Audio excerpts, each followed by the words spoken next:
अगर आप BEd BTC complete कर चुके हैं और शिक्षक भर्ती का वेट कर रहे हैं तो वर्ष 2022 में एक बेहतरीन मौका आपका इंतजार कर रही है। अगर आप टेट सीटेट क्वालिफाई नहीं भी हैं फिर भी आपको शिक्षक भर्ती में सम्मिलित होने का मौका मिल रहा है। इस वीडियो में हम लोग इस बिंदु पर बात करेंगे कि कौन कौन अभ्यर्थी इस शिक्षक भर्ती के लिए पात्र हैं, दूसरे राज्य के अभ्यर्थी आवेदन करने के लिए पात्र हैं या नहीं, सैलरी कितनी निर्धारित की गई है, टेट सीटेट मांगा गया है या नहीं। इसके अलावा आपके मन में जो भी प्रश्न उठ रहे होंगे सबका जवाब इस वीडियो में ढूंढने की कोशिश करेंगे। अंत तक बने रहिएगा। नमस्कार दोस्तों, मेरा नाम है नीरज और आप देख रहे हैं कैरियर बिट यूट्यूब चैनल। अगर आप इस चैनल पर पहली बार विजिट कर रहे हैं तो इसको सब्सक्राइब करते हुए बेल आइकन को प्रेस करना ना भूलें। दिनांक 5 अप्रैल 2022 को राजस्थान लोक सेवा आयोग के द्वारा एक विस्तृत विज्ञप्ति जारी की गई है शिक्षक भर्ती के संदर्भ में, जिसे आप स्क्रीन पर देख पा रहे होंगे। आधे से ज़्यादा दर्शक राजस्थान की भर्ती सुन करके ही इस वीडियो को स्किप कर देंगे। अगर आप भी उसमें से एक हैं तो अगले कुछ सेकंड के लिए ही सही इस वीडियो के साथ बने रहिएगा। CMIE यानी centre for monitoring Indian economy के द्वारा एक रिपोर्ट पब्लिश की गई है, जिसके अनुसार आप स्क्रीन पर आर्टिकल देख पा रहे होंगे। 5 साल में 2.1 करोड़ जॉब घट चुके हैं। 45 करोड़ अब बिल्कुल हताश होकर के नौकरी की तलाश ही छोड़ चुके हैं। तो देश में जॉब को लेकर के स्थिति बहुत ज़्यादा भयावह होने वाली है आने वाले 5 सालों में। अगर केवल उत्तर प्रदेश के भरोसे आप बैठेंगे तो निश्चित तौर पर बहुत देर हो जाएगी। ये वैकेंसी टीजीटी की है, यानी कि ट्रेंड ग्रेजुएट टीचर की। लेकिन इसमें एक अच्छी बात यह है कि डीएलएड वाले अभ्यर्थी भी इसमें पूरी तरीके से पात्र हैं बीएड के साथ। सबसे पहले विषयवार यहाँ पर कितने पोस्ट हैं देख लेते हैं। अंग्रेजी विषय में कुल 1668 पद हैं, हिंदी विषय में कुल 1298 पद हैं, गणित विषय में 1613 पद हैं, संस्कृत विषय में 1800 पद हैं, विज्ञान विषय में 1565 पद हैं, सामाजिक विज्ञान में 1640 पद हैं, पंजाबी भाषा के लिए 70 पद हैं और उर्दू भाषा के लिए 106 पद हैं। दूसरे राज्य के अभ्यर्थी इसमें आवेदन कर सकते हैं या नहीं, इसके संदर्भ में आप स्क्रीन पर देख पा रहे होंगे। 6ठे नंबर पॉइंट में आरक्षण के संदर्भ में कुछ प्रावधान लिखे गए हैं। इसमें 7वें नंबर पॉइंट में लिखा गया है कि अन्य राज्य के आवेदकों को उक्त लाभ दे नहीं होने के कारण उन्हें सामान्य अनारक्षित वर्ग के अंतर्गत ही आवेदन करना होगा। यानी कि इससे स्पष्ट हो जाता है कि सभी राज्य के अभ्यर्थी पूरी तरीके से एलिजिबल हैं इसमें आवेदन करने के लिए, लेकिन शर्त इतना ही होगी कि आप अनरिजर्व कैटेगरी यानी जनरल से अप्लाई कर पाएंगे। शैक्षिक अर्हता के बारे में बात कर लेते हैं तो हिंदी, अंग्रेजी, गणित, संस्कृत, उर्दू और पंजाबी विषय के लिए यहाँ पर मिनिमम एजुकेशनल क्वालिफिकेशन के बारे में जिक्र किया गया है। ग्रेजुएशन और equivalent examination recognised by UGC with concern subject as optional subject and degree और diploma in education recognised by National Council of Teacher Education government. यानी कि अगर आप डिग्री और डिप्लोमा है एजुकेशन में, डिग्री का मतलब बीएड और डिप्लोमा का मतलब कि डीएलएड, चाहे जिस भी नाम से जाना जाता हो, और अगर आपने ग्रेजुएशन कर रखा है तो अगर आप हिंदी विषय से ग्रेजुएट हैं, अंग्रेजी से हैं, गणित से हैं, संस्कृत से हैं, उर्दू से हैं, पंजाबी से हैं, तो इन सभी विषयों के लिए आप पूरी तरीके से पात्र हैं, चाहे आपने बीएड किया हो या फिर डीएलएड कोर्स किया हो। इसके अलावा विज्ञान विषय के लिए अगर बात कर लिया जाए तो आप स्क्रीन पर देख पा रहे होंगे। ग्रेजुएट और equivalent examination recognised by UGC with at least 2 of following subjects as optional subject. मतलब कि विज्ञान विषय के लिए अप्लाई करने के लिए ऑप्शनल में 2 सब्जेक्ट कम से कम इनमें से होना चाहिए। पहला physics, chemistry, zoology, botany, microbiology, biotechnology and biochemistry and degree और डिप्लोमा इन एजुकेशन, यानी कि बीएड या फिर डीएलएड में से कोई भी एक होना चाहिए एनसीटी अप्रूव्ड कॉलेज से। इसी प्रकार से सामाजिक विज्ञान विषय के लिए अगर आप टीजीटी में अप्लाई करना चाहते हैं तो उसके लिए मिनिमम एजुकेशनल क्वालिफिकेशन है ग्रेजुएट और equivalent examination recognised by UGC with at least 2 of the following subjects as optional subjects. मतलब कि सामाजिक विज्ञान विषय के लिए आवेदन करने के लिए इन दिए गए विषयों में से कम 2 विषय ऑप्शनल के तौर पर आपका होना चाहिए, जैसे कि history, geography, economics, politics, science, sociology, public administration and psychology.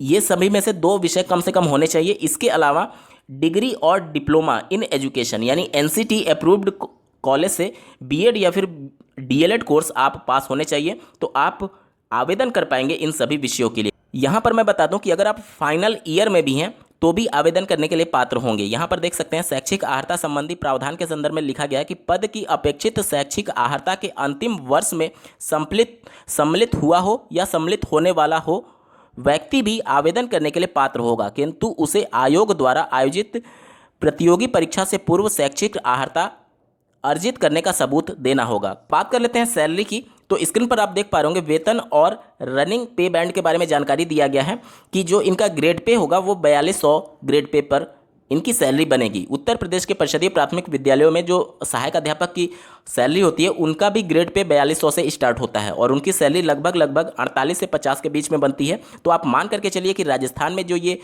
TGT की भर्ती है उसके लिए कम से कम आपको 50,000 रुपया सैलरी पे किया जाएगा राजस्थान सरकार के द्वारा। उम्र सीमा की बात किया जाए तो 1/1/2023 यानी 1 जनवरी 2023 को कम से कम 18 वर्ष और अधिकतम 40 वर्ष होना अनिवार्य है। अगर आप राजस्थान से बिलोंग करते हैं तो आपको एज में रिलैक्सेशन दिया जाएगा, लेकिन अगर आप राजस्थान से बाहर किसी दूसरे राज्य से संबंधित अभ्यर्थी हैं तो चूंकि आप अनरिजर्व कैटेगरी में ही काउंट हो रहे हैं तो उस कंडीशन में अधिकतम आयु 40 वर्ष तक के लिए आप अप्लाई कर पाएंगे। उससे ऊपर किसी भी कैटेगरी से आप क्यों ना बिलोंग करते हो, चूंकि आप अनरिजर्व में ही अप्लाई करेंगे, इस वजह से अधिकतम 40 वर्ष तक के लिए आप एलिजिबल हैं इस भर्ती के लिए दूसरे राज्य के अभ्यर्थी। शैक्षणिक अर्हता में कहीं भी रीट या फिर सीटेट का जिक्र नहीं किया गया है, यानी कि इस भर्ती के लिए ना तो रीट की आवश्यकता है और ना ही सीटेट क्वालिफाई होने की आवश्यकता है। आप सिंपल ग्रेजुएट हों, बीएड बीटीसी हों तो आप पूरी तरीके से पात्र हैं इस आवेदन के लिए। अब कैसे सिलेक्शन होगा तो इसके बारे में दिया गया है। अभ्यर्थी का चयन प्रतियोगी परीक्षा के माध्यम से किया जाएगा।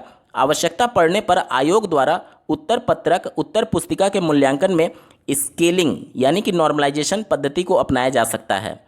परीक्षा कब होगी तो इसके बारे में जानकारी दिया गया है कि परीक्षा स्थान और तिथि के संदर्भ में यथासंभव सूचित किया जाएगा। मतलब कि अभी एग्जाम डेट डिक्लेयर नहीं किया गया, लेकिन बहुत जल्द डिक्लेयर कर दिया जाएगा और परीक्षा आपको राजस्थान में ही जाकर के देनी होगी। सिलेबस के बारे में बात कर लिया जाए तो आप स्क्रीन पर देख पा रहे होंगे विस्तृत पाठ्यक्रम आयोग की वेबसाइट पर पृथक से जारी किया जाएगा। आवेदन की अवधि के बारे में बात कर लें तो 11 अप्रैल से आवेदन प्रारंभ हो चुके हैं जो कि 10 मई 2022 तक चलेंगे रात के 12 बजे तक।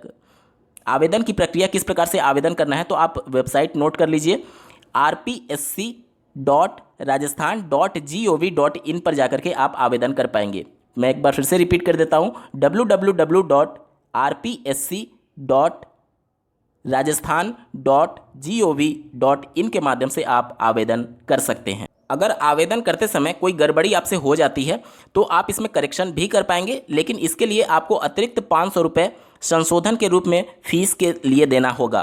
तो 500 रुपये दे करके आप फॉर्म में करेक्शन कर पाएंगे।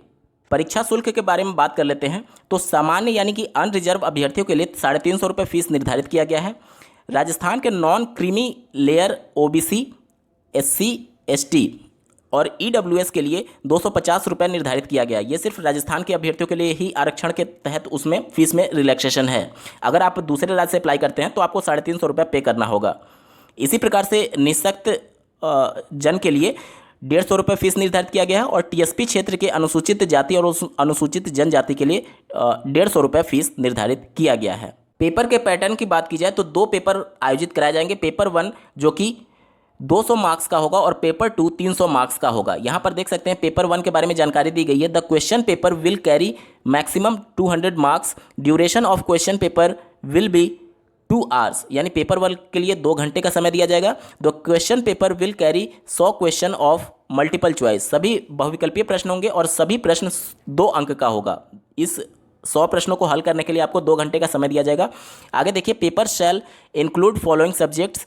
पहला दिया गया geographical, historical, cultural and general knowledge of Rajasthan, cultural affairs of Rajasthan, general knowledge of world and India और एजुकेशनल साइकोलॉजी। इससे संबंधित प्रश्न पेपर 1 में पूछे जाएंगे।